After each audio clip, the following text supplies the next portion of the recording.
Hey, Supervisor. I'm Kelly Rathman. I'm a licensed clinical social worker. I have a private practice where I work with individuals, and I also provide clinical supervision to therapists who are working towards their hours or working to attain their hours towards licensure. And I really love providing supervision. I've found that it's just been a really fascinating journey. I've learned a lot about myself as just a person, but also as a clinician and as a developing supervisor through this work. And so I'm here because I want to talk about supervision, because I like to talk about supervision. There's so much to talk about, and I'm hoping that it'll be interesting, helpful, inspiring, thought-provoking for other supervisors out there. So if you are a supervisor and you are also wanting to think about this stuff and talk about this stuff, then I'm glad you're here. And I'd be curious about who else might be here. Maybe there are also therapists who are not supervisors who are here, and maybe they're thinking about becoming a supervisor, wondering if they might be interested in that. Maybe there's therapists here who are working towards licensure and are experiencing supervision currently and are thinking about the relationship with their own supervisor. That would be kind of curious to me if there's anyone like that who's here. Maybe I can explore that a little bit more later or in another video.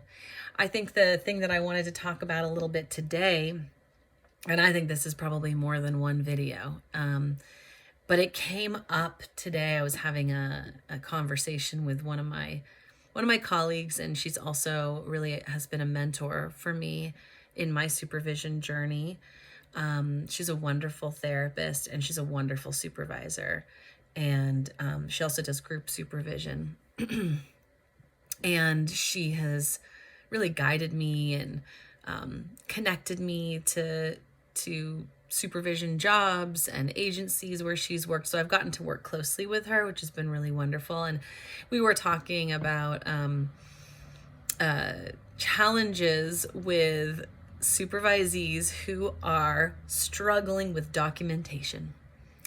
And if you are a supervisor, I would bet money that you have had to deal with this with one or more of your supervisees. It's so common. It's like such a common issue. If you are not a supervisor and you are a clinician, I'm sure you've had to deal with this, because haven't we all at some point struggled with documentation, with keeping up with it, with wanting to make sure we're doing it right? Depending on the agency you work in, there's different demands and different requirements around supervision, around documentation. Agencies that have contracts with counties have a lot of documentation requirements, particularly if it's like specialty Medi-Cal. And insurance. If you bill insurance, there's documentation requirements. There's an expected timeliness, and there's also an expectation about what's in that documentation, how we write about our clients, how we're diagnosing, the fact that we're diagnosing at all, which you don't have to do if you're not billing an insurance and you're seeing private pay clients. You don't have to diagnose them if you don't want to.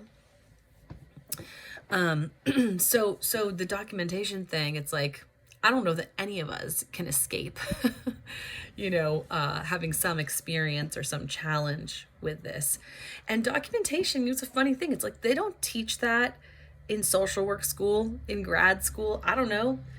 Did any of you get any direction or instruction about documentation? I think that's an on-the-job thing. You learn it depending on the job that you have, and you learn how your job wants you to do the documentation, and you do it the way they want you to do it. And maybe you have feelings about it that makes it easier or harder to do. And my mentor colleague and I were talking about a mutual supervisee who we have both worked with, and I don't work with that supervisee anymore because I'm not at that agency anymore. But we were sort of talking about how that supervisee had struggled a lot with staying on top of their documentation. They had gotten really behind, and we've had so many discussions about, how do you address this in a way that's, non-shaming to the supervisee and that's effective, meaning I need to understand what the actual barrier here is so that I can effectively support you in getting your documentation done and getting you caught up. And I can't do that well if I don't first understand what the actual issue is. And I think it's different for a lot of supervisees. I would be curious about what other supervisors think and what you've experienced in terms of the reasons why people get so behind on their documentation. I think what I have seen a lot of is that the documenting, writing progress notes, feels burdensome because the supervisee is trying to capture too much in a progress note. And it feels too overwhelming to be like, I have to somehow describe everything that happened in this session because there was so much good stuff. There's so much information, and I need to capture all of it. And to try and tell a supervisee, you don't have to capture all of it. You cannot capture all of it. That's not the expectation. You actually have to edit. You have to choose what are the most salient aspects of this session that you need to describe, and not in great detail, but you need to reference. If you need a lot of detail because you're like, there was something really important that happened in this session and I need to remember for next session, that goes in your psychotherapy notes. That's great. That's fine. That's for you. But and you can choose whether to do that. You don't have to have psychotherapy notes if you don't want to. But for the notes that need to go in the chart, it's when we're talking about specialty Medi-Cal, that's like a receipt for services. That's I saw the client this much time. This is the reason why. This is what we addressed from the treatment plan. Couple interventions, and here's how they responded. And that is it.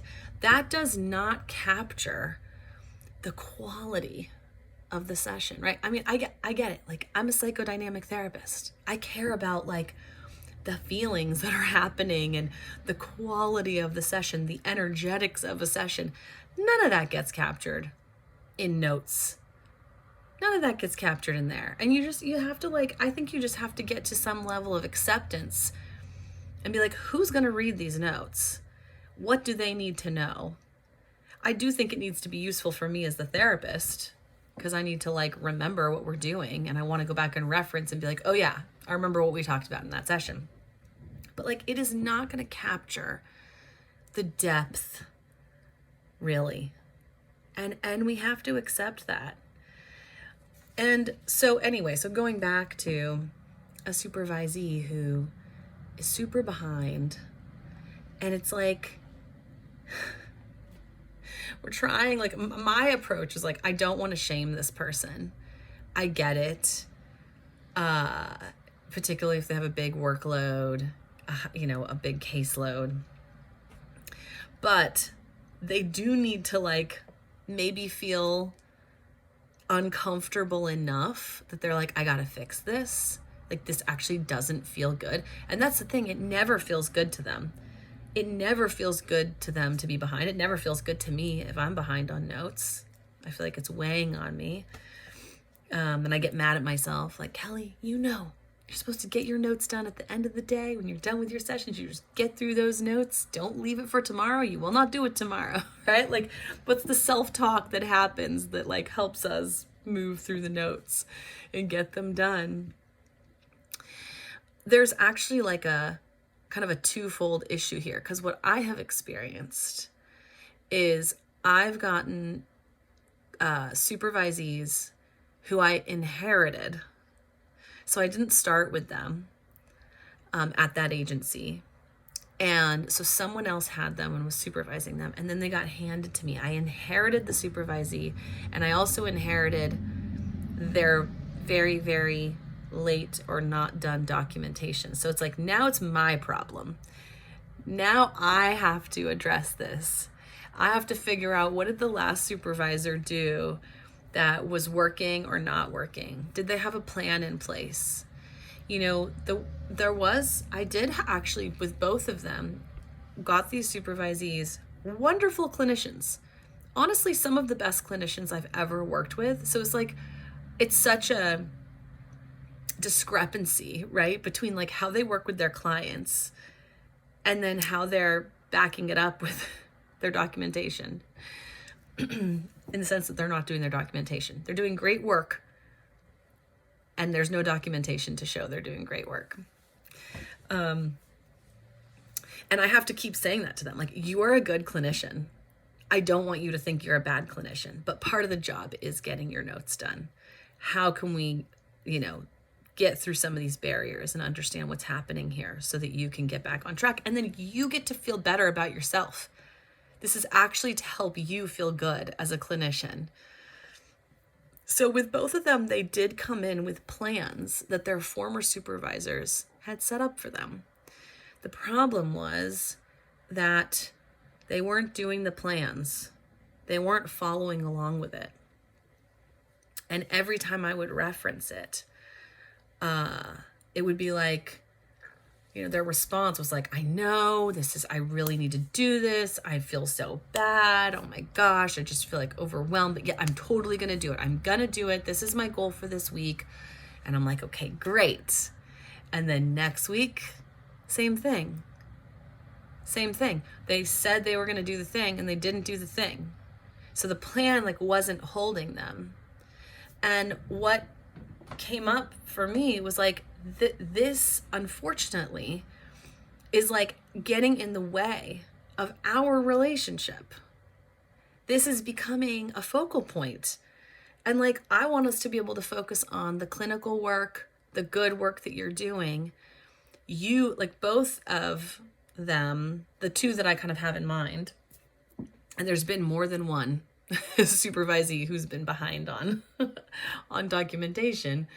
But both of them, it was actually really important to them to feel liked, and that I really liked them and that I approved of them, and that they wanted to feel good about themselves as clinicians. And what was so interesting to me was none of that's actually coming from me. I do like you and I do think you're a good clinician. These feelings of insecurity are coming from you. You're creating the situation.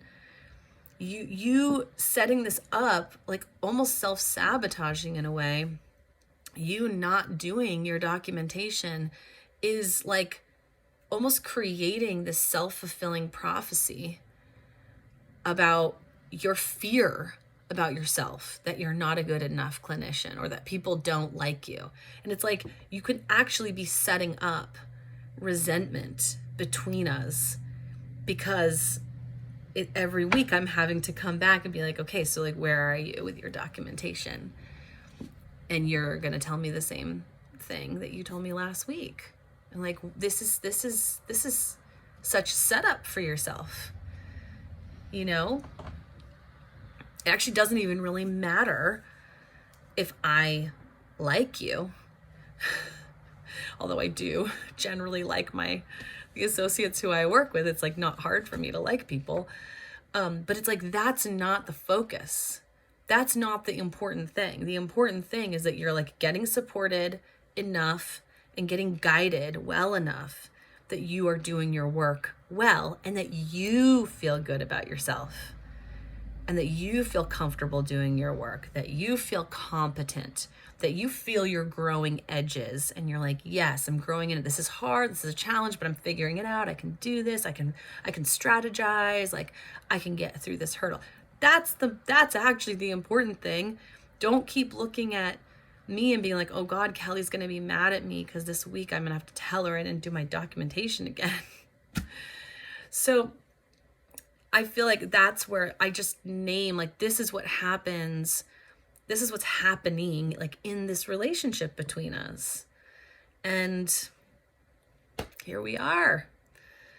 And maybe I'm saying this just to you now, not saying this to my supervisees, but like maybe there is actually something important that's like getting played out between us. It's like getting worked out between us. That's maybe subconscious or unconscious.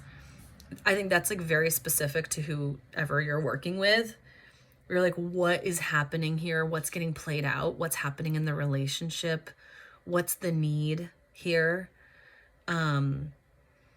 What's the deeper process that's happening like under the surface, and it's getting played out through this kind of created issue around getting documentation done. So there's that. So I do a lot of exploring around that. That's really kind of my psychodynamic orientation that drives that. And then it's like, if it's maybe none of that, and it's actually just a more like a logistical issue, a problem solving thing, then I'm like, okay, well then like let's just strategize.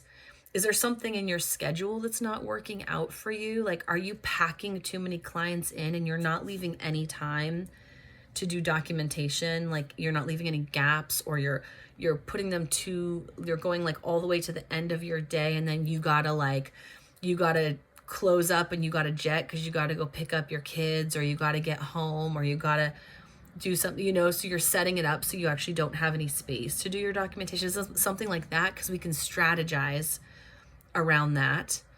I talk to supervisees a lot about the schedule being sacred. Like the schedule, it's like, it's right here in front of me. I have a paper schedule. I don't use like Google calendars or whatever. Like, I need it written down. I need to like write notes to myself. I need to be able to see the whole week. That is sacred. Like, you have to protect that, and not just protect it. You have to like create it, and you have to cultivate it, and you do have to protect the spaces that you've carved out for yourself to do your notes, your admin work, your return phone calls, your collateral calls, the extras, the things you have to fax, even the stuff you have to do just to maintain your registration. I think about that. I have to maintain my license by making sure my profiles are all up to date, making sure my liability insurance is renewed, like all of those things. We need time in our schedule to do that. I know my liability insurance, it renews at the same time every year. I probably should just plug in some time where I'm like, this is the day, and like, this is the hour when you're going to go do this. I don't always do that, but that's what I mean about like the schedule being sacred is the structure that holds you so that you can do your work. It's the scaffolding, if you will. It's the container, like whatever analogy or visual you want to use, but it's really, really important. And I see a lot of newer clinicians, and it depends on where they're working and what's going on, but like a lot of them that are just like, I'm just going to make it work for the client. So like, I'm just going to fit them in wherever they want to be fit in. And then, months down the road, they're like, this time actually like is really hard to see this client at this time. It like really actually doesn't work for my schedule. And it's a great learning opportunity. It took me years and years to figure out, do not schedule on that day of the week. Do not schedule at that time of day. Do not schedule more than that number of clients. I'm the same as lots of therapists out there who just want to say yes to everyone because we're helpers and we want to help. We want to make it work for people. I totally get that. But it's also a recipe for burnout. And so I think going back to the documentation piece, it's like it can be like a symptom of something else happening. And that's part of the puzzle that we're trying to figure out when we have a supervisee who's really behind on their documentation. It's like, What is the meaning? I believe that there's meaning in everything, and we make meaning of things in order to understand them more deeply. And I think that's the work that we do with supervisees to try and figure it out. So anyway, I'll stop here, and I might talk more about this because I feel like there's a lot to say about it, but I'm curious if this is interesting to you, if you relate to any of it, if you deal with it differently. Maybe you've never dealt with it. I would be surprised because I think it's a pretty common issue. And I'll be curious. Comments or questions come in, and curious to hear what you all think. And in the meantime, thank you for coming and visiting me here and listening, and for your time. And thank you for the good work that you are all doing out there. Keep on doing it. It's good. And I see you and I appreciate you. And I will see you next time. Bye.